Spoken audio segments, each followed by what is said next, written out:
ଶ୍ରୀମଦ୍ଭାଗବତ ଷଷ୍ଠ ସ୍କନ୍ଧ ଦ୍ୱାଦଶ ଅଧ୍ୟାୟ। ଶ୍ରୀଶୁକବାଚ ଏମନ୍ତ ସଂଗ୍ରାମେ ଶରୀର ଛାଡ଼ିବ ବୋଲି ସେ ଅସୁର ଜୟରୁ ଭଲ ମରଣ ମନରେ କଲା ହେ ରାଜନ। ଶୂଳକୁ ଧରି ବୃତାସୁର ଧାଇଁଲା ଇନ୍ଦ୍ରର ଉପର। କେମନ୍ତେ କଇଟବ ବୀର ବିଷ୍ଣୁକୁ ଧଇଲା ଜଳର। ଯୁଗାନ୍ତ ଅଗ୍ନି ପ୍ରାୟ ତେଜ ସେ ଶୂଳ ଅତ୍ୟନ୍ତ ବିରାଜ। ବୃତ ଅସୁର ଚୂଡ଼ାମଣି ଇନ୍ଦ୍ରଙ୍କୁ ପ୍ରହାରିଲା ଆଣି। ଘୋର ଶବଦ ରୋଷ କଲା ପାପିଷ୍ଟ ଲୁମଟି ବୋଇଲା। ଆକାଶୁ ଗ୍ରହ ଉଲ୍କା ମାନ ଖସି ପଡ଼ିଲେ ତତକ୍ଷଣ। ଦୁଃସହ ଦେଖିଣ ଅସୁର ଭୟ ବିକଳ ପୁରନ୍ଦର। ବ୍ରଜରେ କରିବ ଦେବରାଜ ଛେଦିଲେ ତାର ଏକ ଭୁଜ। ପରଘି ଘେନି ଆର କର ଧାଇଁଲା ଇନ୍ଦ୍ରର ଉପର। ଦେବରାଜ ନିକଟେ ଧାଇଁ ସମ୍ମୁଖେ ପ୍ରହାରିଲା ନେଇ। ଇନ୍ଦ୍ର ହାତୁ ବ୍ରଜ ଖସିଲା ଅଧ ଭୂମିରେ ସେ ପଡ଼ିଲା। ବୃତାସୁରର ଦେଖି କର୍ମ ସୁରଗଣଙ୍କ ହେଲା ଭ୍ରମ। ସକଳେ କଲେ ଧନ୍ୟ ଧନ୍ୟ ଇନ୍ଦ୍ର ସଙ୍କଟେ ମନଚ୍ଛନ। ଯେତକ ସେନା ଇନ୍ଦ୍ରଙ୍କର ସକଳେ କଲେ ହାହାକାର। ଲଜ୍ଜାରେ ବୃତର ଅଗ୍ରତେ ବ୍ରଜ ନ ଦେଲେ ଇନ୍ଦ୍ର ହସ୍ତେ। ଇନ୍ଦ୍ରଙ୍କୁ ଚାହିଁ ବୃତାସର ବଚନ କହଇ ମଧୁର। ମନରେ ବିଷାଦ ନ କର ବ୍ରଜ ଧରିଣ ବେଗ ମାର। ଯୁଦ୍ଧ ଇଚ୍ଛଇ ଯେଉଁ ସୁର ଜୟର ହସ୍ତଟି ତାହାର। ଯେ ଜନ ରଣେ ଭୀତ ହୋଇ ଜୟରେ ଲେଶ ତାର ନାହିଁ। ଉତ୍ପତ୍ତି ପାଳନ ସଂହାର ଯେ ପ୍ରଭୁ ଏହାର ଈଶ୍ୱର। ସର୍ବଜ୍ଞ ଆଦି ସନାତନ ଅଖିଳ ପୁରୁଷ ପୁରାଣ। ସର୍ଜିଲେ ଜୟ ବା ଅଜୟ କାହାର ବୋଲେ ହୁଏ କହ। ଯେ ପ୍ରଭୁ ଅଖିଳ ଈଶ ଅଖିଳର ଈଶ ଅଖିଳ ଯାର ନିଜ ବାସ।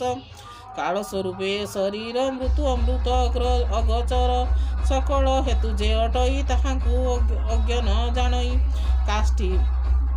କାଷ୍ଟର ପିତୁଳି ଯେ ସନ ଜଗତ ତାହାର ବିହାଣ। ଏମନ୍ତ ସତ୍ୟମୟ ମୃଗ ପ୍ରାଣୀ ତେମନ୍ତ ମହାଭାଗ। ପୁରୁଷ ପ୍ରକୃତି ଯେ ଦୁଇ ତା ବିନୁ ଜଡ଼ ପ୍ରାୟ ହୋଇ। ସୃଷ୍ଟିର କର୍ତ୍ତା କେହି ତା ବିନା ଯେତକ ଛଇ। ଏମନ୍ତ ଆତ୍ମରୂପ ହୋଇ ଅଜ୍ଞାନୀ ଜାଣିବା ତା କାହିଁ। ସେହି ପ୍ରାଣଙ୍କୁ ସୃଷ୍ଟି କରି ପତି ପାଳନକୁ ଆବରି। ଗ୍ରାସଇ କାଳ ରୂପ ହୋଇ ଧର୍ମ ଧର୍ମ ରୂପ ସେଇ।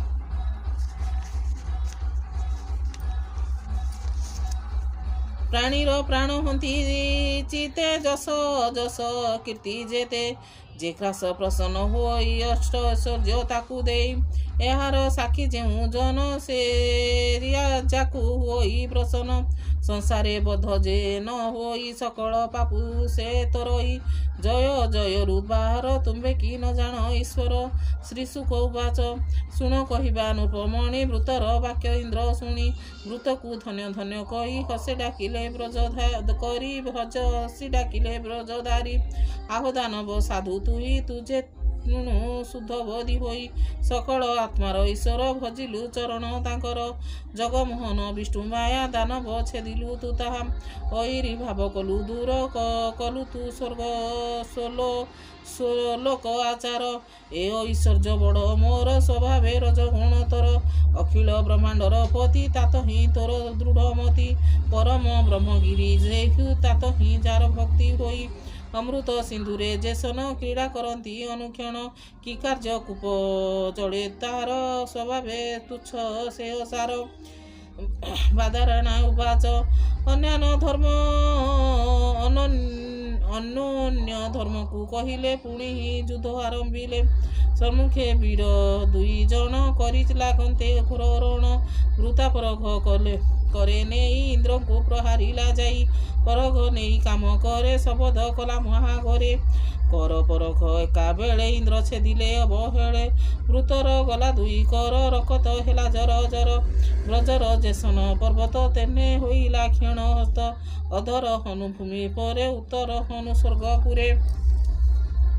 ଆକାଶ ଗର୍ଭର ମୁଖରେ ଲେହେଇ କଠୋର ଜିହ୍ୱାରେ। କାଳର ପ୍ରାୟ ଦନ୍ତ ମୁନ ଗ୍ରାସିବ ଯେନେ ତ୍ରିଭୁବନ। ଅତ୍ୟନ୍ତ ଶରୀର ବିସ୍ତାର ଯେନେ ପଡ଼ଇ ମହାଗିରି। ଇନ୍ଦ୍ରଙ୍କୁ ଗଜେନ୍ଦ୍ର ସହିତ ଗିଳିଲା ବୃତା ମହାଦତ୍ୟ। ପାଦେ ଅବନୀ କମ୍ପାଇଲା ଇନ୍ଦ୍ରର ନିକଟେ ମିଳିଲା। ସ୍ୱଭାବେ ଅଟଇ ଅସୁର ଦିଗ ରୁନ୍ଧିଲା ଦୈତ୍ୟ ବୀର। ଦେଖିଲେ ଇନ୍ଦ୍ର ଗିଳିବାରେ ବ୍ରହ୍ମାଦି ଯେତେ ସୁର ନରେ। ସକଳେ କଲେ ହାହାକାର ଇନ୍ଦ୍ରକୁ ଗିଳିଲା ଅସୁର। ଅସୁର ଉଦରରେ ଥାଇ ଭସ୍ମ ନହିଲା ସୁର ସ୍ୱାଇଁ। ମହାପୁରୁଷ ଧ୍ୟାନ କରି ଯୋଗ ମାୟା ବଳେ ଆଚାରି ବ୍ରଜେ ଛେଦିଲା ପେଟ ତାର ଗର୍ଭରୁ ହୋଇଲା ବାହାର ଆପଣା ହସ୍ତେ ଦେବ ବର ବ୍ରଜେ ଛେଦିଲା ତା ଶରୀର ବ୍ରଜ୍ର ହୁଁ ଅତି ବେଗେ ଗଲା କନ୍ଧରୁ ଶିର ତା କାଟିଲା ଇନ୍ଦ୍ର ଆଜ୍ଞାରେ ଅବହେଳେ ତତ୍କ୍ଷଣେ ପକାଇଲା ତଳେ ଆକାଶେ ଦୁନ୍ଦୁବି ତତ୍କ୍ଷଣ ବାଦ୍ୟ ଯେ କଲେ ଦେବ ଗଣ ଆନନ୍ଦେ ହରଷିତ ମନ ଗନ୍ଧର୍ବ ଦେବ ଋଷି ଗଣ ବୃତ ଶତ୍ରୁକୁ ସ୍ତୁତି କଲେ ହର ସେ ପୁଷ୍ପ ବରସିଲେ ବୃତର ତହୁଁ ଜ୍ୟୋତି ରୂପ ବାହାର ହୋଇଲା ହେ ନୃପ ସକଳେ ଦେଖୁଥିଲେ ରହି ସର୍ବଜ୍ଞ ପାଇଲେ ସେ ତହିଁ ବୋଲଇ ବିପ୍ର ଜଗନ୍ନାଥ ଇନ୍ଦ୍ରବୃତ ଯୁଦ୍ଧ ଚରିତ ଏହା ପଢ଼ଇ ଯେଉଁ ପ୍ରାଣୀ ତରଇ ଭବ ତରଙ୍ଗଣୀ ଇତି ଶ୍ରୀମଦ୍ ଭାଗବତେ ମହାପ୍ରାଣେ ପରମାଂସ ସଂହିତାଏ ବୈୟାସିକା ଷଷ୍ଠ ସ୍କନ୍ଧେ ବୃତାସୁର ବଧେ ନାମ ଦ୍ୱାଦଶୋଧ୍ୟାୟ। ଶ୍ରୀମଦ୍ ଭାଗବତ ଷଷ୍ଠ ସ୍କନ୍ଧ ଦ୍ୱାଦଶ ଅଧ୍ୟାୟ।